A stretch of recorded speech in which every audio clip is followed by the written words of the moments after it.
Everyone, Joe Waxman here. And in this video, I want to look at, I want to continue reading the Prophet by Kahlil Gibran. And I also want to look at his chart to give it some perspective, context. So I'm going to share my screen. All right, so we're just going to get right into it.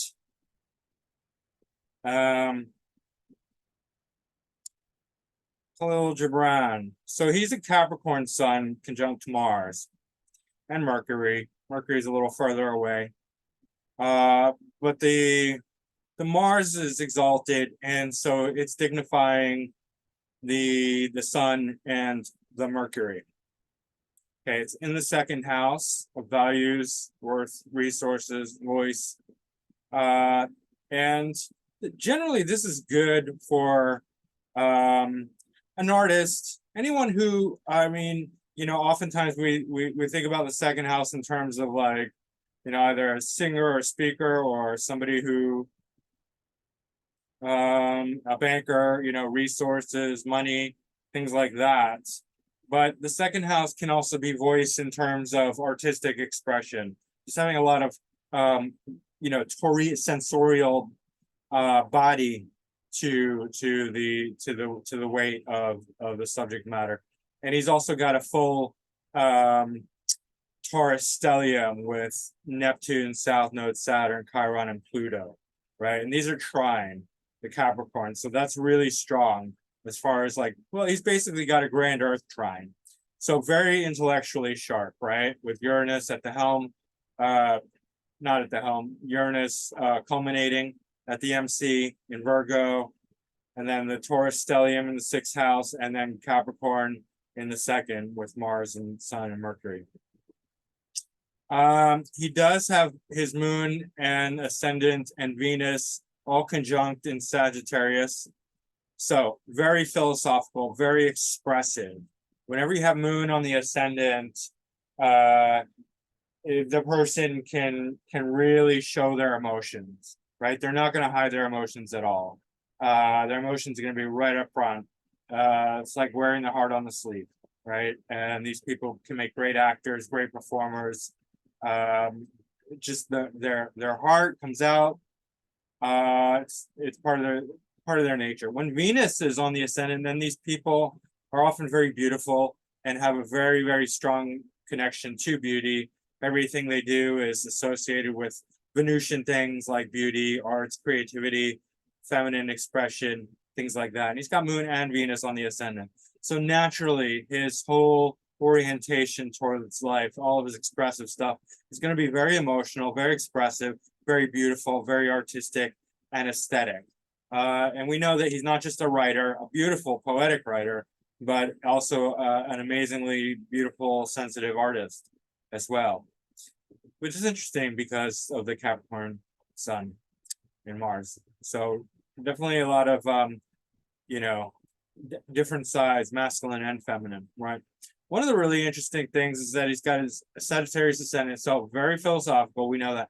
But his Jupiter's in Gemini in the seventh.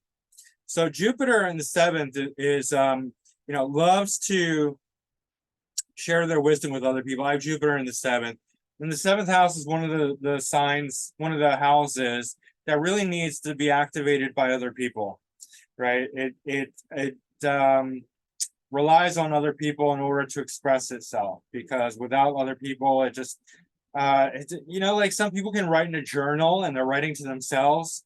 Something with heavy seventh house, especially if Mercury's there or Jupiter, they're just not going to feel comfortable with that. They're going to need another person in order to express themselves, right? So Gemini also communication, but Jupiter in Gemini was interesting because Jupiter is debilitated in Gemini, or in detriment, I should say, sorry, detriment, because it's opposite, it's domicile in Sagittarius. And so that's interesting. One of the things that, like, let's say Jupiter is in the seventh house in Gemini, because this also relates to the kind of people that he attracts. He's going to attract people who are in poor dignity. So this is a quality of somebody who's a helper, a teacher, a healer, because it's in the seventh house. It is the ascendant lord, but it's in detriment in the seventh house. So with some people, you can't see this working negatively, where they're harming other people. But in the more evolved expression, they're actually helping people who are weaker than that, because this is showing the kind of relationships that Kahlil Gibran will be having. He'll be having relationships with people who are in poor dignity themselves. Okay, so that means he's coming from a superior position to drawing in people who are weaker than him, who need help, and he's helping them. He's being a teacher, a guide, a healer, a Jupiterian, very generous type person. The other thing is that Jupiter in Gemini is said to be a little too small-minded for Jupiter to work with well, because Jupiter is all about wisdom and philosophy and expansion, and Gemini is all about it's about the learning mind, the small mind, the intellectual mind, communication, logic, writing, reading, studying, curiosity, and it's just not big and expansive enough. Jupiter is more like the grad school, the philosopher, the higher education, whereas Gemini is more like the student, the lower end of that learning spectrum, where you're learning more about the details, right? So Jupiter is said not to work very well in Gemini. However, not by degree, but by sign placement, he's got Moon, Ascendant, and Venus in Sagittarius. So he's not lacking in the wisdom department, right? So in a sense, you could say that, it'd be more obvious if the Moon or Venus were at 23 degrees, or Jupiter was, exactly opposite here on the descendant. But still, there is a reception here where, Jupiter is dignifying the Moon, Venus ascendant, but also it's getting its wisdom, Sagittarian wisdom, activated through these planets. So there's no lack of wisdom, obviously, right? We can look at his book and just be like, this guy is extremely wise. Whereas if we're just looking, well, he's got his Jupiter in Gemini, oh, he's not very spiritual. He doesn't understand, higher knowledge, wisdom, spirituality. So my point being is that just because Jupiter is in Gemini, it doesn't automatically mean that person is not well versed in spiritual wisdom or high philosophy or that sort of thing. They can be. You have to look how much Sagittarius is being activated. How about Pisces, right? How about Neptune? So we have to look at these things, right? Okay. And which house is Jupiter in? Jupiter in the seventh relates to the kind of relationships that he's having in detriment. So if he has a marriage partner, he probably won't. But if he has a marriage partner, I don't know. Let me put it that way. I don't know. I didn't read enough about his biography. He has a marriage partner, he's going to marry beneath himself. That's another thing with planets in poor dignity in the seventh house. The partner or the Lord, then they marry beneath themselves. They choose people who are weaker than themselves. I've seen this. I'm not going to comment personally, but I've seen it. Right. Jupiter square Uranus. So there's going to be a very strong plus Jupiter's retrograde. Jupiter retrograde is showing that his philosophical, religious thinking is contrary. It's going against the grain to convention. He's non-conventional about his religion, about his philosophy, right? Square Uranus, where Uranus is also retrograde, even more rebellious and like a need, like a drive to be sort of different and revolutionary in his philosophy and his religion and his thinking and his spirituality, okay? And Uranus conjunct the MC in Virgo, shocking sort of relationship with the public. He needs to be very revolutionary, independent, and he was. This book alone, this is extremely Uranian because it does not fit in at all with anything. It's completely on its own, just doing its own thing without regard to anything else except itself.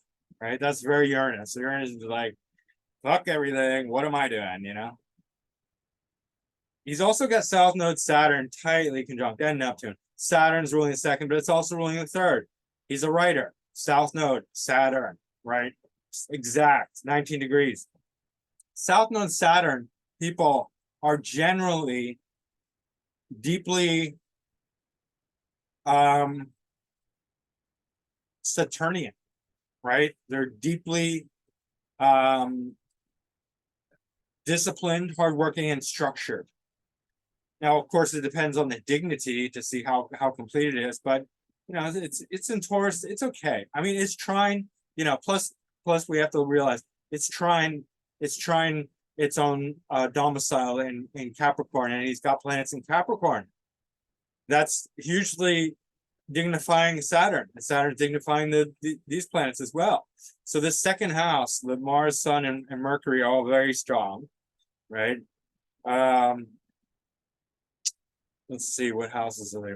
Mars ruling the 5th and the 12th. That's good for creativity. Sun is ruling the 9th. Religion, philosophy. Mercury is ruling the 7th and the 10th, the career, right? Yeah, so that's all really, really strong for a writer, for someone with a voice. You know, Neptune for creativity, Chiron, and Pluto, just, you know, rounding it out. They're all retrograde, a lot of retrogrades. So he's going to be very contrary to sort of the norm, the conventions of the day. And he's used to working hard on a daily basis, and very, very sharp. We look here at the sheets. Look at the dignities. Is Mars is in good dignity. Everything else is not in great dignity.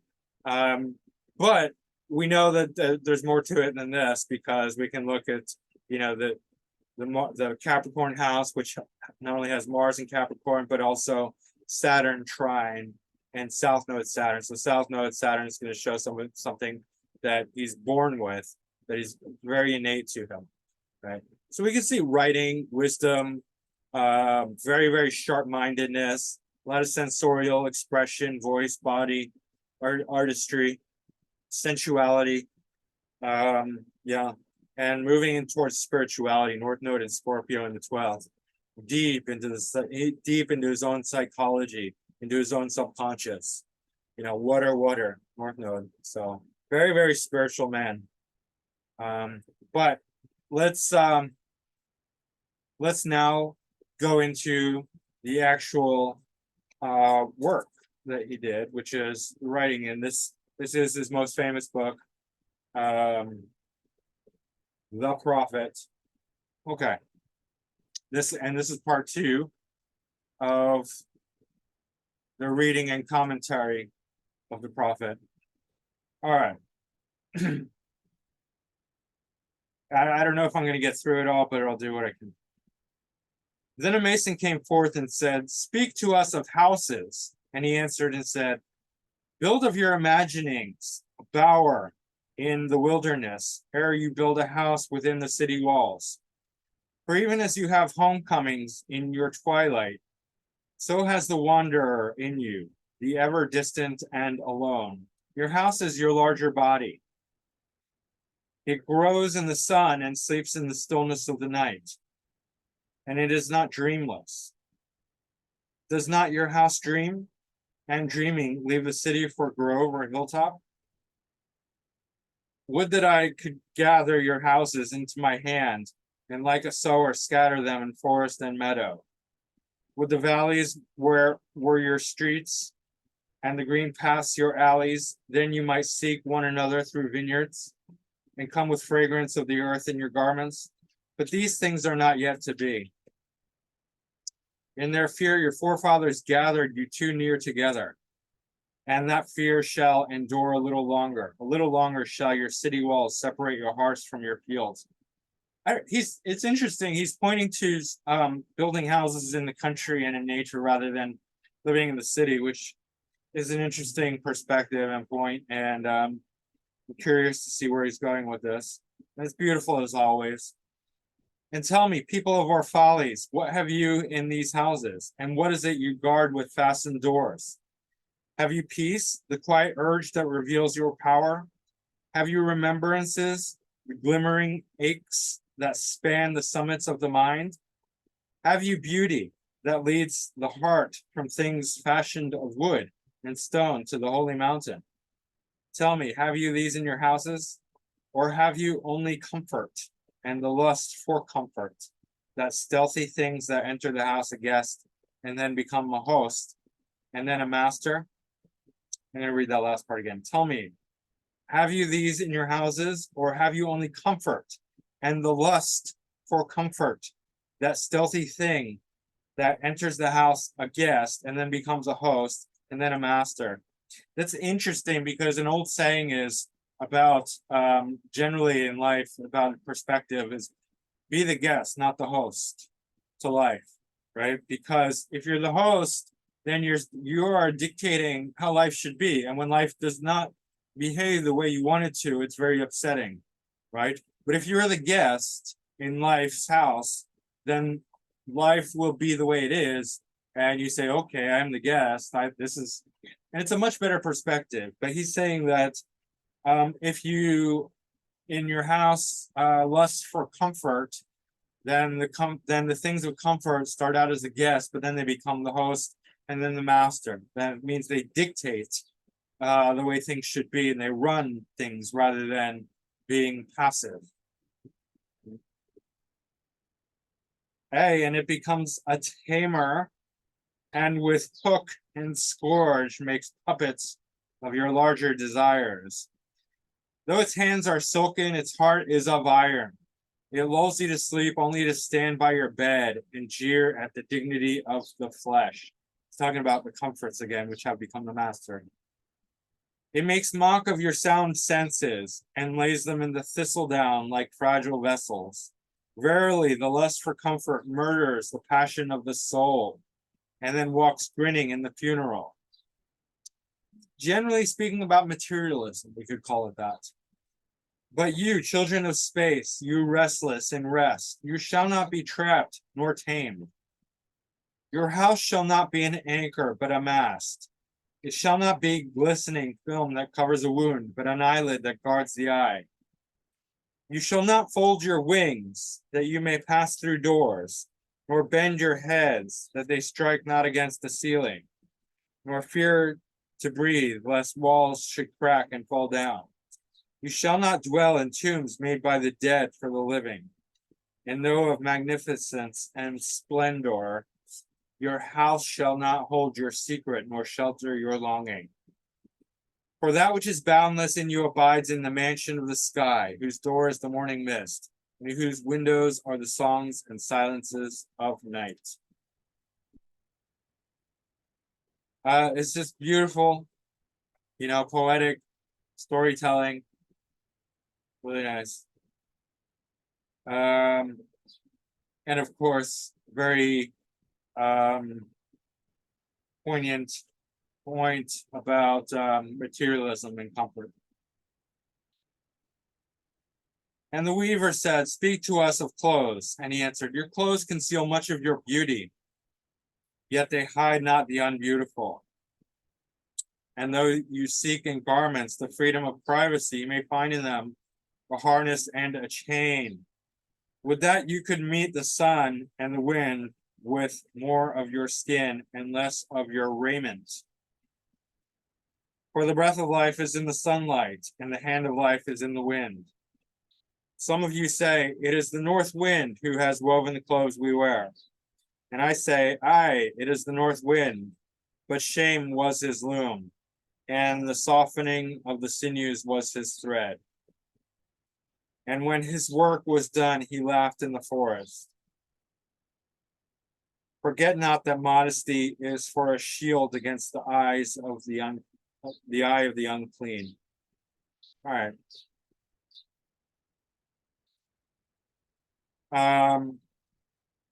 And I say I was the north wind, but shame was his loom. So when we clothe ourselves, we are masquerading our shame of our nakedness. And the softening of the sinews was his thread. That clothes make us weaker too, physically, by protecting us, by overprotecting us. Forget not that modesty is for a shield against the eye of the unclean.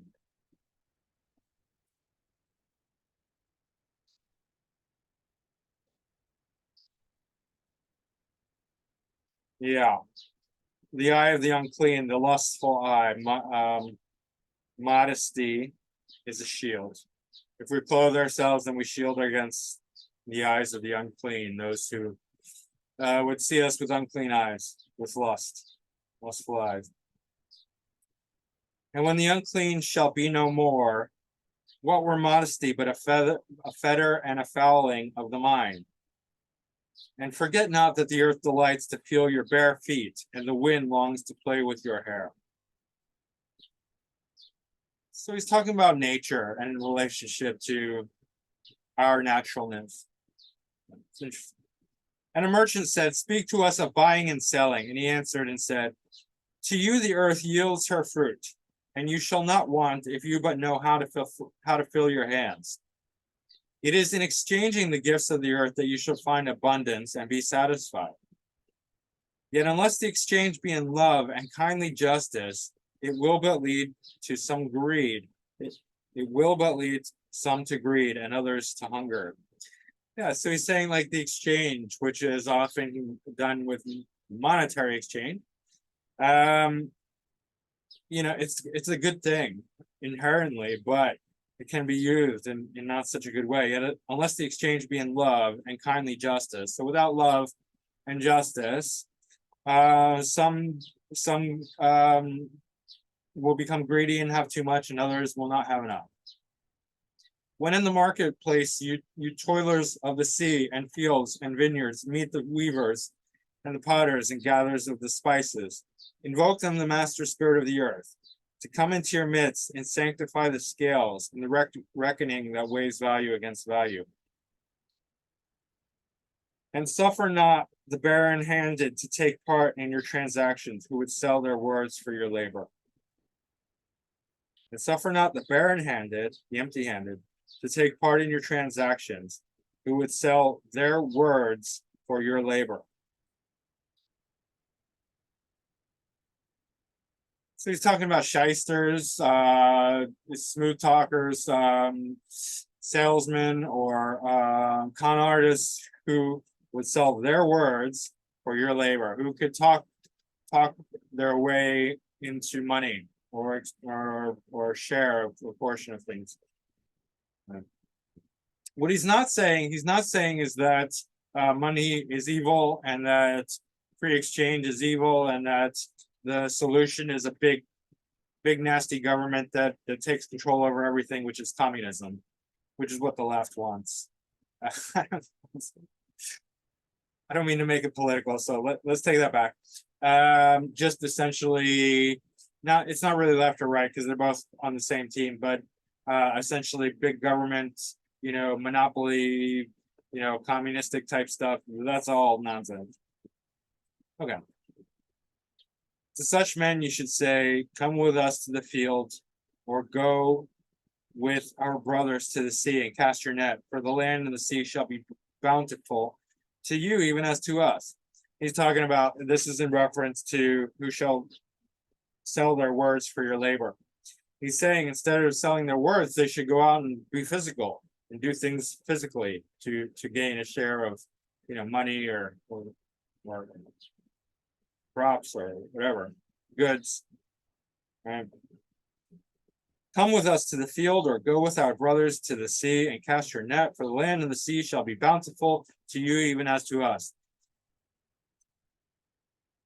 That people should not make their way through con artists, through words alone, right? And if there come the singers and the dancers and the flute players, buy of their gifts also. For they too are gatherers of fruit and frankincense, and that which they bring, though fashioned of dreams, is raiment and food for your soul. He's saying, and if there come the singers and the dancers and the flute players, buy of their gifts also. This is free trade. He's not saying money is evil. He's not saying capitalism is evil. He's saying trade, do commerce. Just be fair, be just, and do it with love. Don't con people. Don't be greedy. And before you leave the marketplace, see that no one has gone his way with empty hands.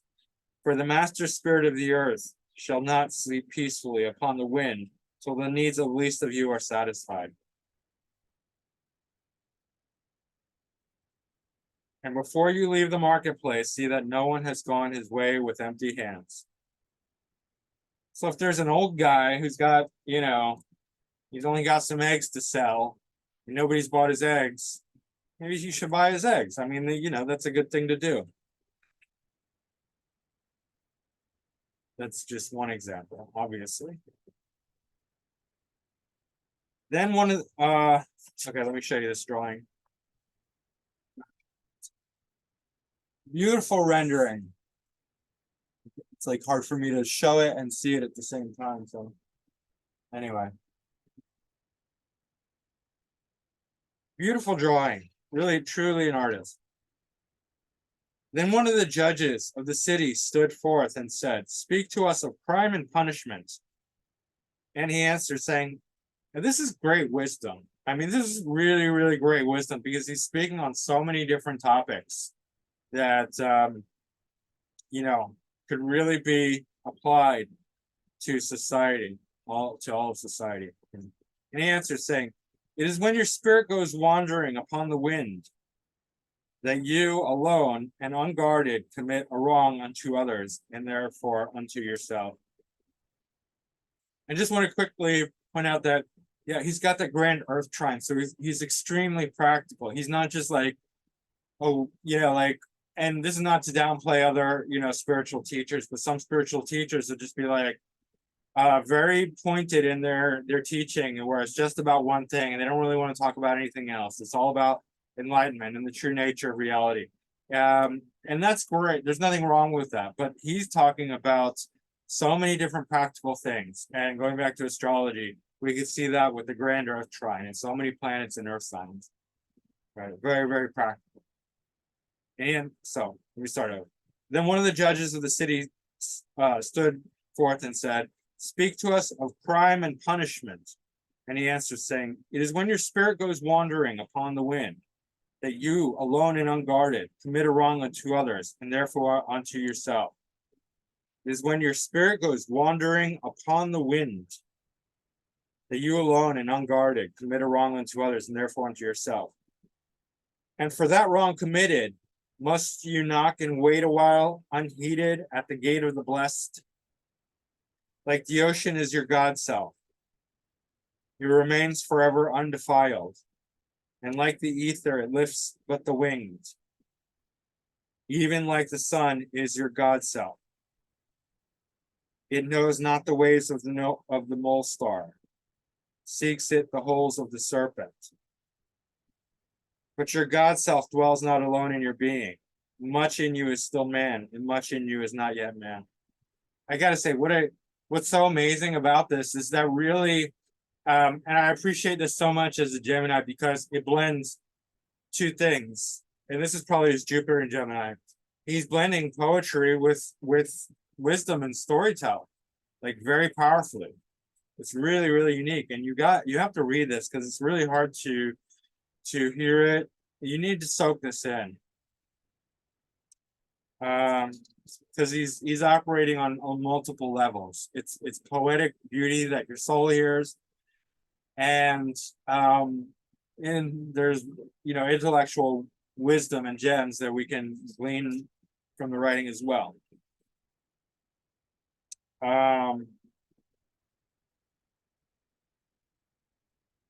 I want to read the last part again. Like the ocean is your God self. It remains forever undefiled. And like the ether, it lifts but the wings. Even like the sun is your God self.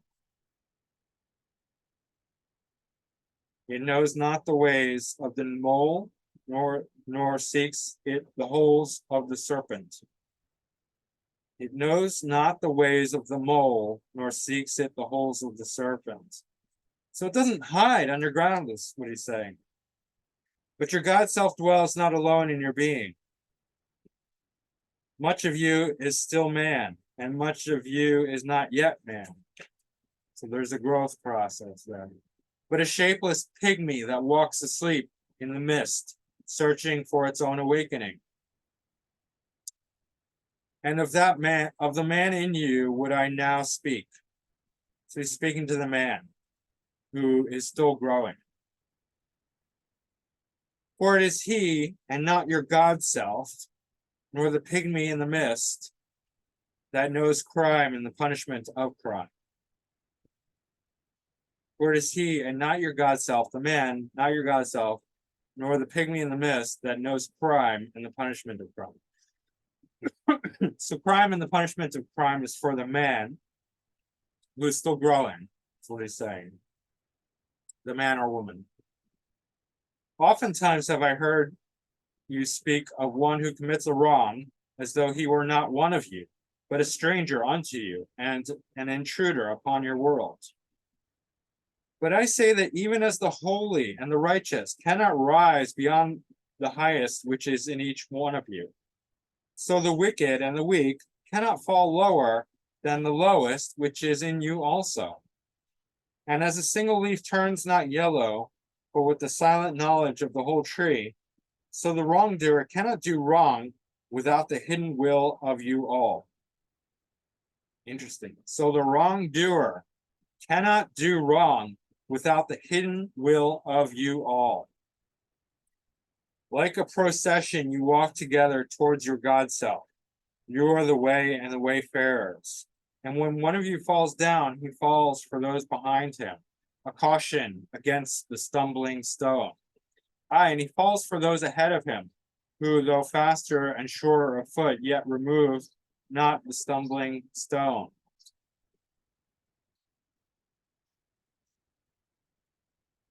So he's saying those who are more evolved than the criminal have not yet removed the stumbling stone from which the person falls into crime, right? If there's, as a society, we have to take responsibility for the criminal elements, right? Like just an example, I know here in Philly, and this is an epidemic across the country, but in certain cities, and they allow this. This is not just organic; they allow this. Rampant drug abuse, rampant. They enable it. It's on purpose. They let the drugs come in, and then they give them drug supplies, and they don't do anything to stop it, right? So if these people are falling down, it's because the society has allowed it, right? And we haven't made it so that people who are still evolving, which we all are, but who are susceptible to those crimes, whether we're talking about drug abuse or other violent crimes, victimless or victim crimes, then it's because as a society we have failed to remove those stumbling blocks, those temptations, those things. And this also, though the word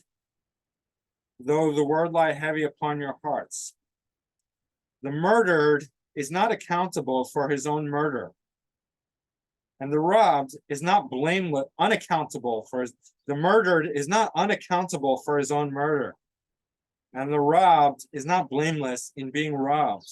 This is a good point, it's a sensitive one, but it really is valid. I'm going to keep reading. The righteous is not innocent of the deeds of the wicked. Read that again. The righteous is not innocent of the deeds of the wicked. It's a shared responsibility. And the white-handed is not clean in the doings of the felon. Yea, the guilty is oftentimes the victim of the injured. The guilty is oftentimes the victim of the injured.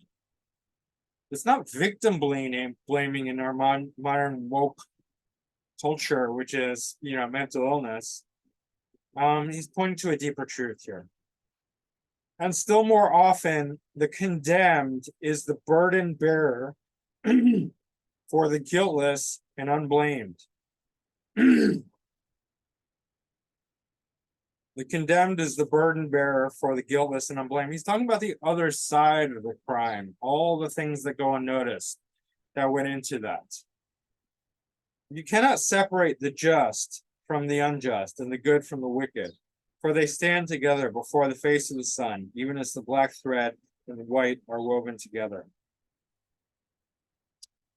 Now, it's true, we tend to polarize victim and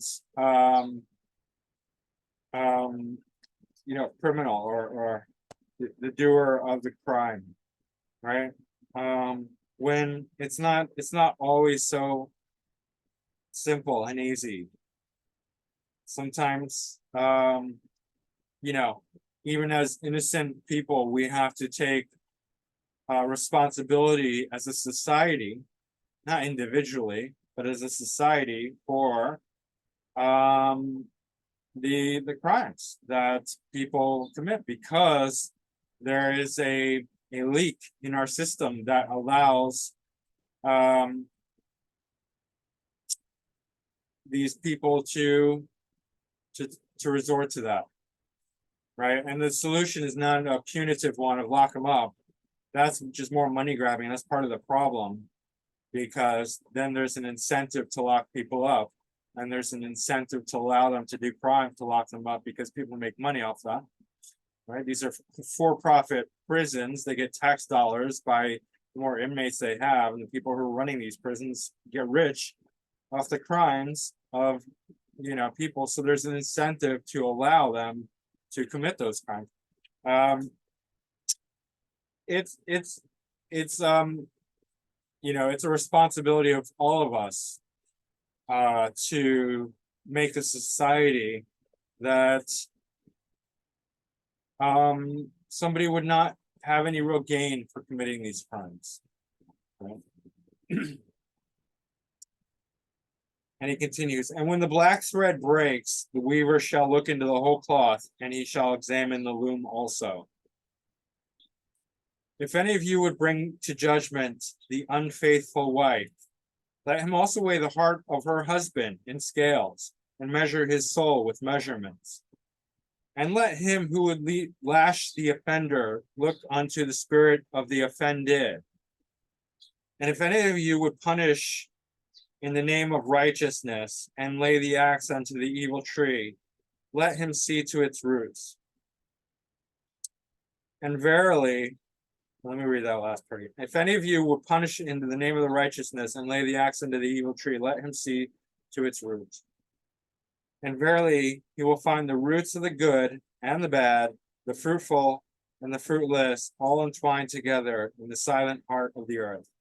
And you judge who would be just. What judgment pronounce you upon him who, through honest in the flesh, yet is a thief in the spirit? What judgment pronounce you upon him who, though honest in the flesh, yet is a thief in spirit? Right? What penalty lay upon him who slays in the flesh, yet is himself slain in the spirit?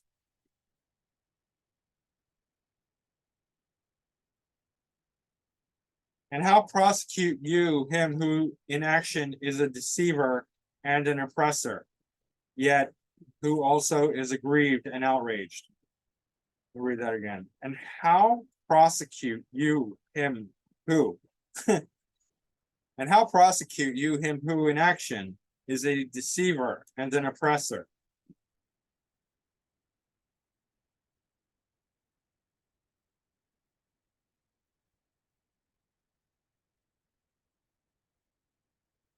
Yet who is aggrieved and outraged?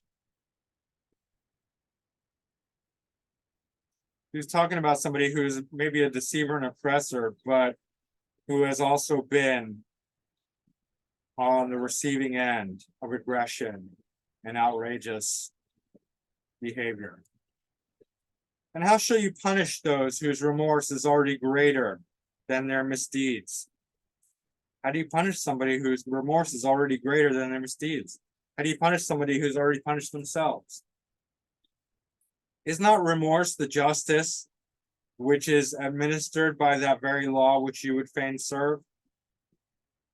Is not remorse the justice which is administered by that very law which you would fain serve?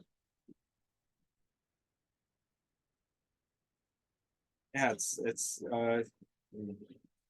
double punishment. If somebody is already punishing themselves, make it. Let me keep going. What? Yet you cannot lay remorse upon the innocent, nor lift it from the heart of the guilty.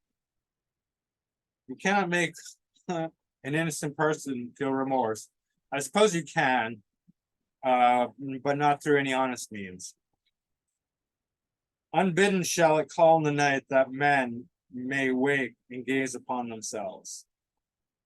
And you who would understand justice, how should you unless you look upon all deeds in the fullness of light? Only then shall you know that the erect and the fallen are but one man standing in twilight between the night of his pygmy self and the day of his God self. Only then shall you know that the erect and the fallen are but one man standing in twilight between the night of his pygmy self and the day of his God self. So he's saying this, it's there's a very small change that can happen. Only then shall you know that the erect and the fallen are but one man standing in twilight between the night of his pygmy self and the day of his God self. So it's in one night, one person can become their pygmy self, from their pygmy self into their God self, right? It's a very small shift. And that the cornerstone of the temple is not higher than the lowest stone in its foundation. Cornerstone of this temple is not higher than the lowest stone in its foundation. So living in the city as I do, and I've had a car many different times, and I've had my car broken into.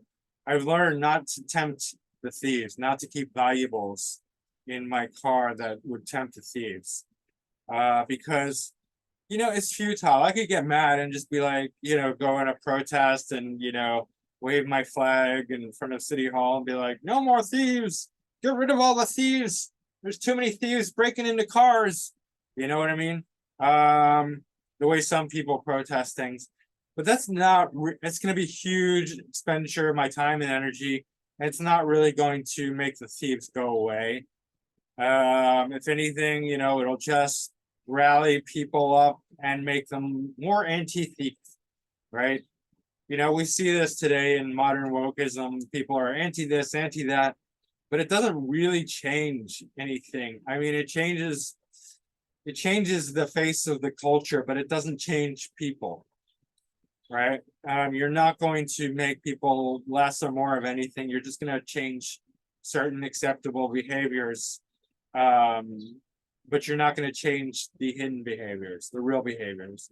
And so, people can be as anti-thief as they want on the surface. It's not going to make thieves go away because thieves don't operate. It's already not acceptable. They're not stealing in broad daylight.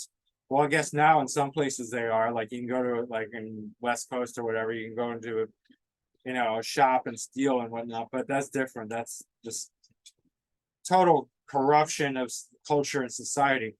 What I'm talking about is that when people break into cars and steal stuff, they don't do it in the broad daylight. They do it in the middle of the night when nobody's awake, and they can get away with it. The way to deal with that is to not tempt the thieves, right? So yeah, just throw that in there. It's not, I don't have the time or the energy to sit around blaming the thieves. The only thing I can do with the amount of energy I have is to not tempt them. That's it. And that's all I'm going to do. And I'm not going to spend 1 ounce of energy demonizing thieves, yelling about thieves, parading about thieves, picketing about thieves, waving my flag about thieves. I'm not. So anyway. Then a lawyer said, "But what of our laws, master?" And he answered, "You delight in laying down laws, yet you delight more in breaking them. Like children playing by the ocean who build sand towers with constancy and then destroy them with laughter. But while you build your sand towers, the ocean brings more sand to the shore. And when you destroy them, the ocean laughs with you. Verily, the ocean laughs always with the innocent. But what of those to whom life is not an ocean, and man-made laws are not sand towers, but to whom life is a rock, and the law a chisel with which they would carve it in their own likeness? What of the cripple who hates dancers? What of the ox who loves his yoke and deems the yoke and deer of the forest stray and vagrant things? What of the old serpent who cannot shed his skin and calls all the others naked and shameless? And of him who comes early to the wedding feast, and when overfed and tired goes his way, saying that all feasts are violation and all feasters lawbreakers? What shall I say of these, save but they too stand in the sunlight, or with their backs to the sun? They see only their shadows, and their shadows are their laws. And what is the sun to them but a caster of shadows? And what is it to acknowledge the laws, but to stoop down and trace their shadows upon the earth? But you who walk facing the sun, what images drawn on the earth can hold you? You who travel with the wind, what weather vane shall direct your course? What man's law shall bind you if you break your yoke upon no man's prison door? What laws shall you fear if you dance but stumble against no man's iron chains? And who is he that shall bring you to judgment if you tear off your garment, yet leave it in no man's path? People of our follies, you can muffle the drum, and you can loosen the strings of the lyre, but who shall command the skylark not to sing? Gosh, I don't know what to say about all that. I think I have to read it again.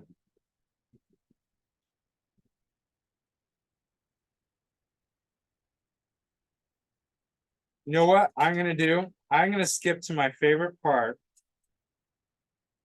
And I know there's so much more to comment on, but I feel like you should just read this book for yourself. I don't want to spoil it by overdoing it. This is a really nice drawing that he did. And I want to finish it with one last final. This is my favorite part of the whole thing. And a woman spoke, saying, "Tell us of pain." And he said, "Your pain is the breaking of the shell that encloses your understanding. Even as the stone of the fruit must break, that its heart may stand in the sun, so must you know pain. And could you keep your heart in wonder at the daily miracles of your life, your pain would not seem less wondrous than your joy." And I read that again. And could you keep your heart in wonder at the daily miracles of your life? Could you keep your heart in wonder at the daily miracles of your life? Daily. Your pain would not seem less wondrous than your joy.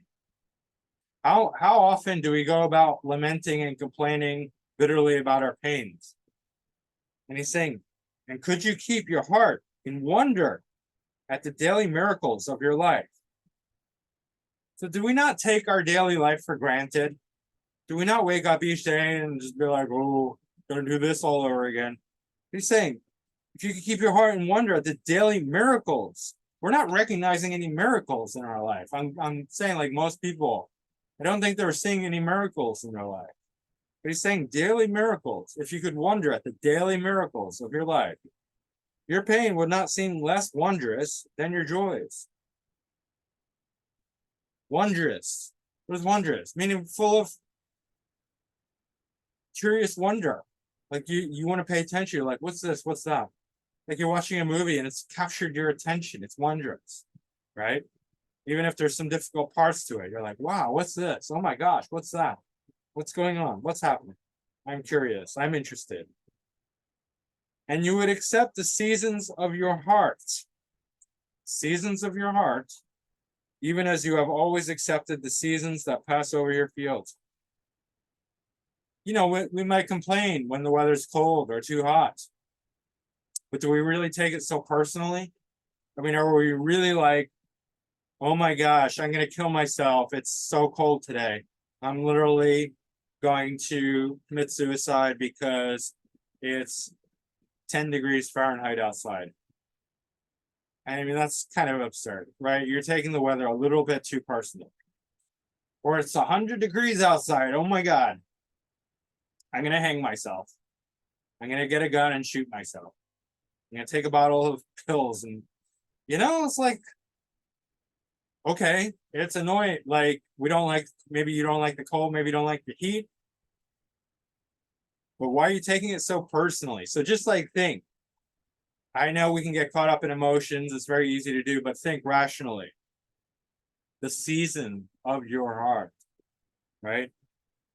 Can you take the seasons of your heart, like a cold day or a hot day, where you're not, where you're just, where it's ridiculous. Like, can you imagine wanting to kill yourself over a cold day or a hot day or a rainy day?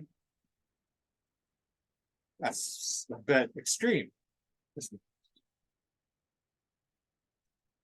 And you would accept the seasons of your heart, even as you have always accepted the seasons that pass over your fields. Nobody's happy all the time. Nobody's miserable all the time. That's a fallacy. It's wrong. It's just not true. You're miserable all the time if you're constantly taking in your happiness, right? Like, for instance, a person will be miserable all the time if they take excessive happiness in the form of drugs and alcohol or sex or food, right? Or money. You're getting excessive happiness during a short amount of time. Then the rest of the time you're paying for it. That's nature. That's the way it goes, right? What happens after a night of debauchery, of drinking and, you know, for some people, drugs and indulgence and sex? The next day, maybe you're happy, but maybe you're hungover. And once the party's over, you're going to pay for it on the other end. You're going to have a negative dip. And you would watch with serenity through the winters of your grief. Let me read that again. And you would accept the seasons of your heart, even as you have always accepted the seasons that pass over your fields. And you would watch with serenity through the winters of your grief. Now, I'm not just talking about this, I've experienced this firsthand, where if you find yourself in a place of deep, dark sadness and misery, if you can be objective about it and dive in and look at it instead of telling yourself this ridiculous, and I say ridiculous because it's so commonplace, it's so stereotypical. It's just like, oh my God, what you're programmed to do. I'm sad. I need to escape this sadness as much as possible by any means necessary. Like, impossible. I can't be sad. Like, what do? Give me anything to get me out of the sadness. Like, run away. Like, it's the worst thing ever that could happen to anyone, being sad. I mean, that's the story that everyone, like, that's the stereotype. That's the conditioned response to anything like that. But if you could pause that story for a moment, if you can just push it to the side and start to objectively look at what's really going on inside of you, he's saying, and I've said this before too, I've made videos about it, you would watch with serenity through the winters of your grief. You can watch your own sadness like you're watching it on a TV show. And that's not some mental, escapism that's unhealthy, a coping mechanism. That's actually the healthiest and most mature way of dealing with it. Because it's not you, in fact. Like we say, I'm sad, I'm sad, I'm sad. We identify with our emotions. And actually, we're not our emotions. We're not our thoughts. Thoughts follow, emotions follow thoughts. We don't have emotions without thoughts, right? And the proof is that with the analogy, you see a cold rope and you think it's a snake and you get scared. Then you realize, oh, it's just a rope. There's nothing to be scared about. And the fear vanishes. The emotions follow the thoughts always. There can be a psychic emotional response, but that's different. Generally, we're talking about normal emotional response, that emotions follow thoughts, right? And so the thoughts even are not ourselves. The thoughts are an extension. They're a tool for our consciousness, like a car, right? We get in the car and we drive. Our consciousness is inside this body and it thinks thoughts that have an emotional response. And none of these things are us, right? The car is not us. The driving is not us. The wheels are not us. The road's not us. And so forth. When we start to investigate, we realize our thoughts are not us. Our emotions are not us. Our body is not us, right? But the first step in dealing with emotions or pain or sadness or grief is to be objective about it and to look at it as an object. That's what means being objective. You hold it on your hand and say, what is this? What is this thing they call sadness? Stop telling yourself stories. Stop believing the stories. Be objective. Put those on pause. Put them on hold, just temporarily. And if it doesn't work, you can go back to being a miserable bastard, right? Just temporarily. Put your indulgent story away. Because here's the thing. It's indulgence, and you don't want to admit this to yourself, but it's a huge indulgence to be like, oh, I'm sad, I'm so for me. Like it's a huge indulgence. It's like eating ice cream. You don't think you don't, people don't imagine that. They because they don't want to know. They want to feel like entitled to their sadness because it's very it fulfills something. It's that bottle of alcohol, it's the tub of ice cream, on an emotional level. You're indulging in something that's very it's satisfying your ego. And you don't want to give that up. But so people don't want to admit this, but give it a just temporary holds to so that you can look at what's really going on in an objective way.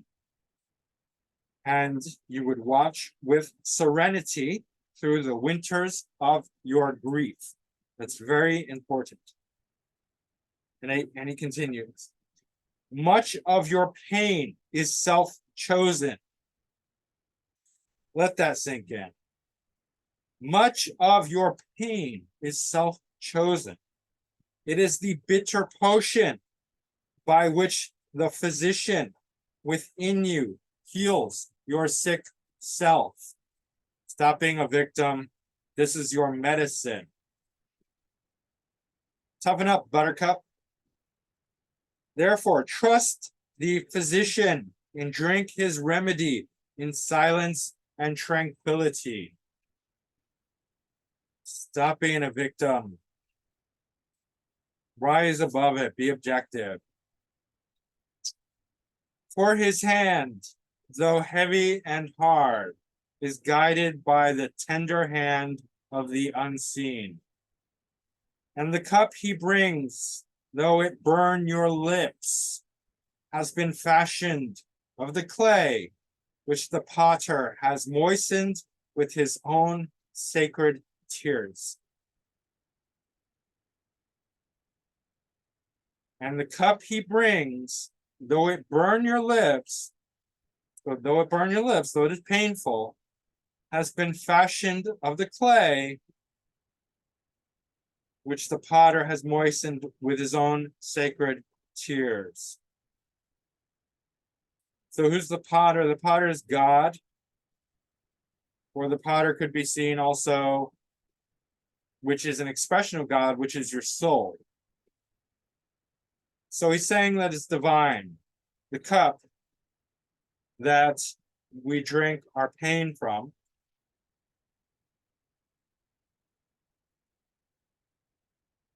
has been fashioned by the potter, God, or the soul, and it was moistened with his own sacred tears.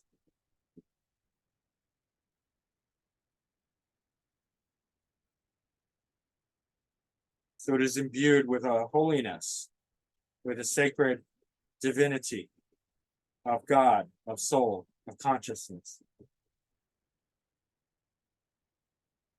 It's really, really important to understand the nature of pain, because often you hear in spiritual circles, this very one-sided, biased notion of life and spirituality and God, which is like, I don't want to know anything bad. I don't want to see anything bad.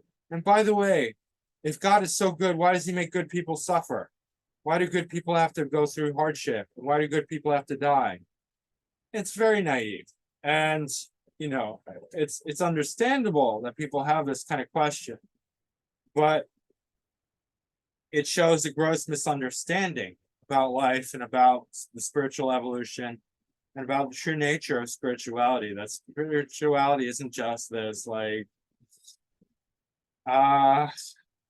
flowery, pretty unicorny, rainbow saying where everything is flowers and roses and nice everything. There's pain and suffering and hardship in all of life.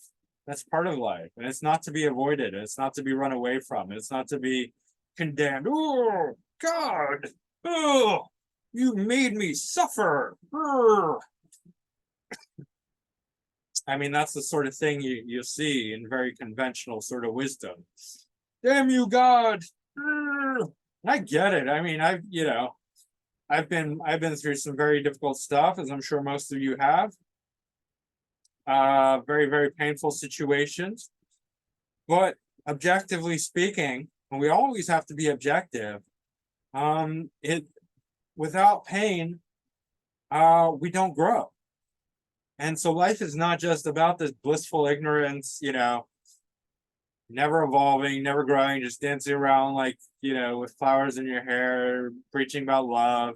That's all just very superficial, right? It's a very superficial veil of, spirituality. It's got nothing to do with reality. It's got nothing to do with authentic growth. We're here to grow. We're here to evolve. And yeah, I'm going to leave you with that. I'm not going to go through all of it because I think it just gets a little bit too heavy for me to read it. And, some of it is more accessible than others. And I don't want to sit here and belabor over it, but I think you get the gist of it. This is an excellent, excellent book. Take the time to read it. Some of it is, you have to read it slow and go through it again and again and again until you really absorb it. But this is a true book of wisdom. And this is what he looks like, by the way. And one of the greatest books of all time. So that's Kahlil Gibran, The Prophet. Highly, highly recommend it. I think for my next video, I'm going to do the astrology of beauty. I'm going to look up the most beautiful men and women in the world, and we're going to figure out through their astrology chart how that's expressed, where the beauty comes from. All right, that's it for now. See you guys soon. Bye bye.